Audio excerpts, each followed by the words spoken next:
If you haven't heard about Anchor, it's the easiest way to make a podcast. Let me explain. It's free. There's creation tools that allow you to record and edit your podcast right from your phone or computer. Anchor will distribute your podcast for you so it can be heard on Spotify, Apple Podcasts, and many more. You can make money from your podcast with no minimum listenership.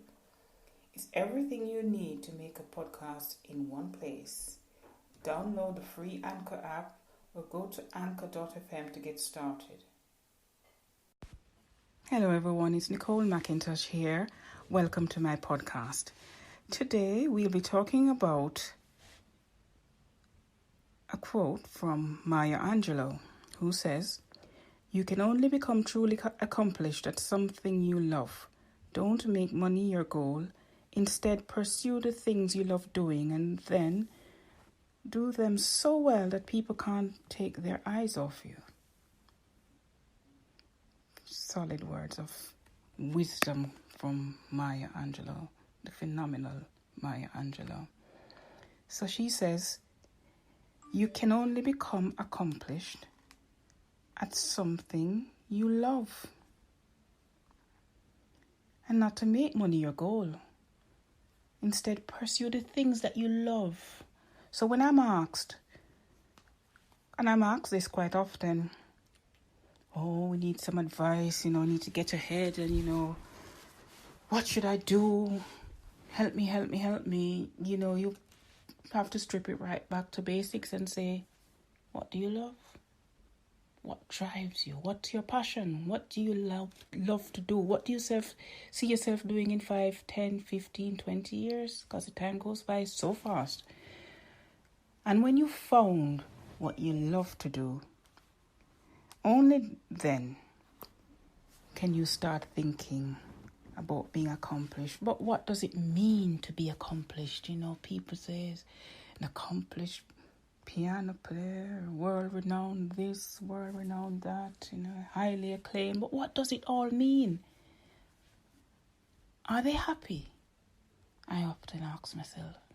Some of them look really miserable, I just think, if that's the price that you pay to be accomplished, then I'd rather be happy. Yeah, that will do for me. Happiness, peace of mind. So, wherever you are listening to this podcast, I urge you to ask yourself, whether you're starting out in life, you're an accomplished professional in anything, if you have no profession, if you've been at home with the children and they're now going off, whatever situation you find yourself in, ask yourself this: what's my passion? And as Bob Marley says, money can't make you happy. And that's agreeing with Maya Angelou, because he says if money is what you're looking for to make happy, money is numbers, and numbers never end. So your search for happiness will never end. That's the logical conclusion. You can take it. So, wherever in the world you are, associate yourself with people who make you feel better when you leave them than before you saw them.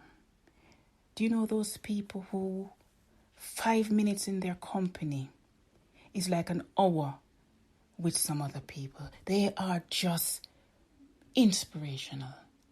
Just being in their presence, you feel inspired. You feel like, yes, I can do this. And these are people who sometimes, if you were to ask them, don't think they're all that.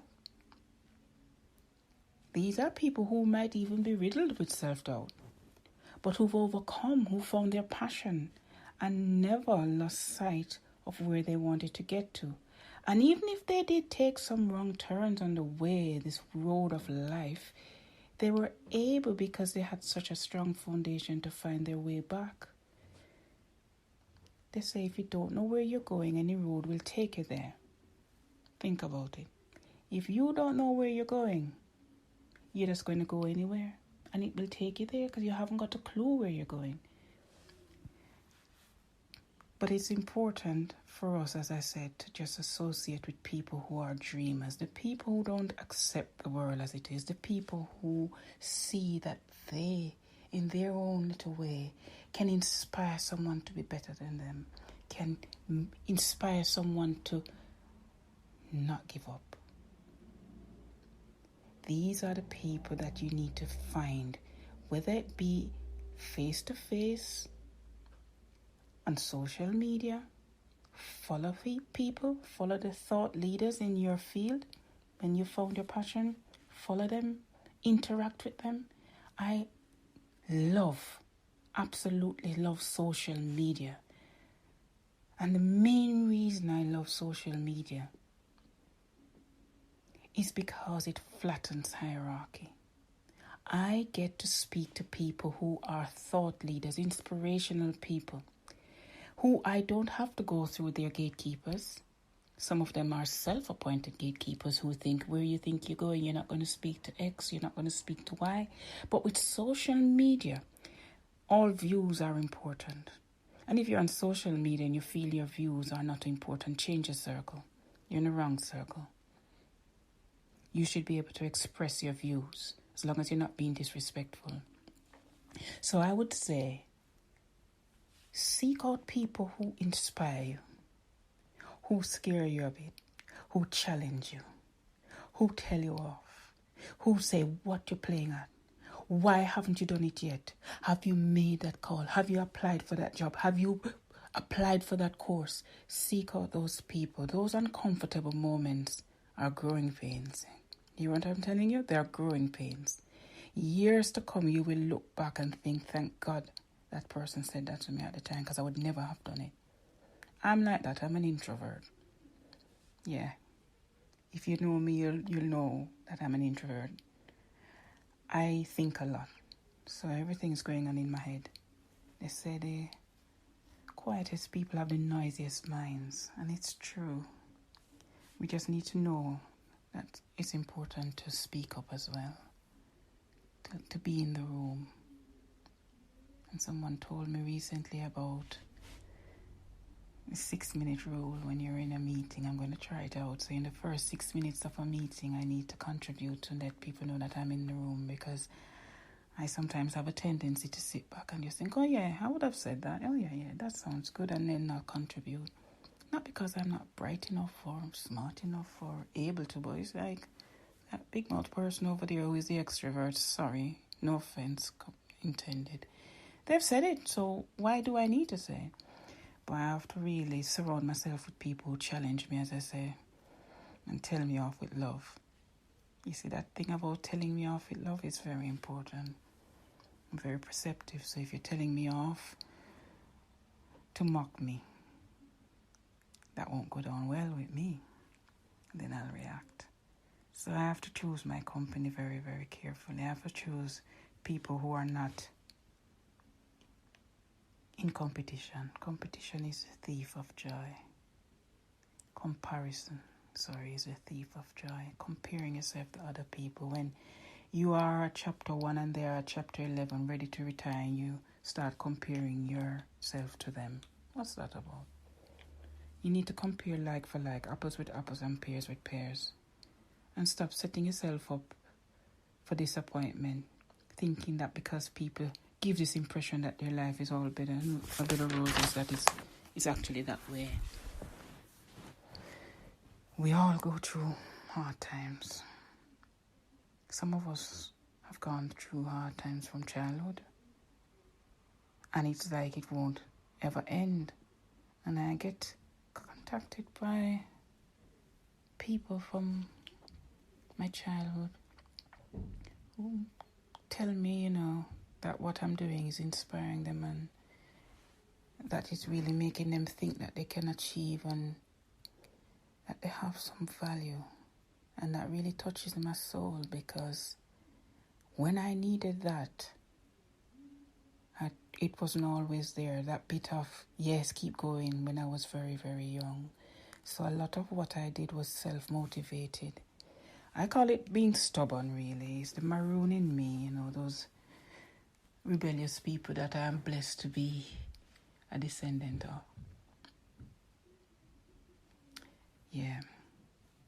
I had to really motivate myself. And God is good, the blessings are flowing. As I said, nobody has a perfect life, but we all have something to share. Make it be positive. Life is precious, so let us make sure that our legacy is one of positivity, that there was a purpose for your life, that you came and made a difference. Others were touched by your existence, and that you had fun. Really, really important to be able to have fun, to laugh at yourself, not take yourself too seriously. People want to associate with people who inspire them, motivate them. So be one of those. If you can't find any around, you be that one. And we need to have, as Obama says, Barack Obama, the audacity of hope. Hoping against all sense. It's like I'm hoping, I'm living by faith. So, in summary, as I started this podcast by saying, you can only become truly accomplished at something you love. What do you love? Why do you love it? Don't make money your goal. Your goal has to be something bigger than money. Instead, pursue the things you love doing, and then do them so well that people can't take their eyes off you.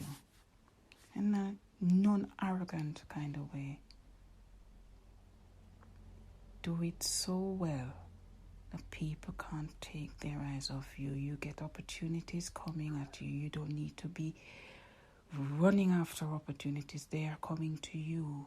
They are knocking on your door. But you need to be prepared and position yourself to open that door and walk in with your head high.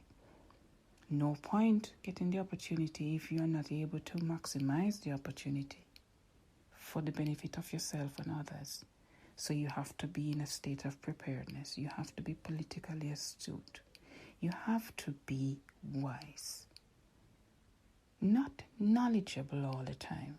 There's a difference. Wise. Someone who people say, yes, they have the head and the body. So,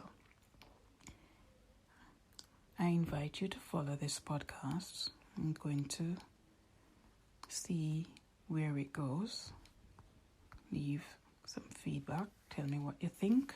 What topics that you think I should consider. Things that you think I should avoid. Topics maybe. Politics, religion come to mind, but you might have other ideas. So yeah, drop me a line. Let me know that you're there. Because like everyone else, I need motivation too. You know? So if we motivate each other, guess what? We maximize the potential to achieve greatness. And as I said, we'll change the world. So, until next time, my name is Nicole McIntosh. I'm a nurse, blogger, podcaster, among other things. I'm a mother and wife. I'm a daughter. I'm a sister. I'm an aunt. I'm human, just like you. Having ups and downs, just like you. But together, we'll rise. Together, we're stronger. Until next time, take care.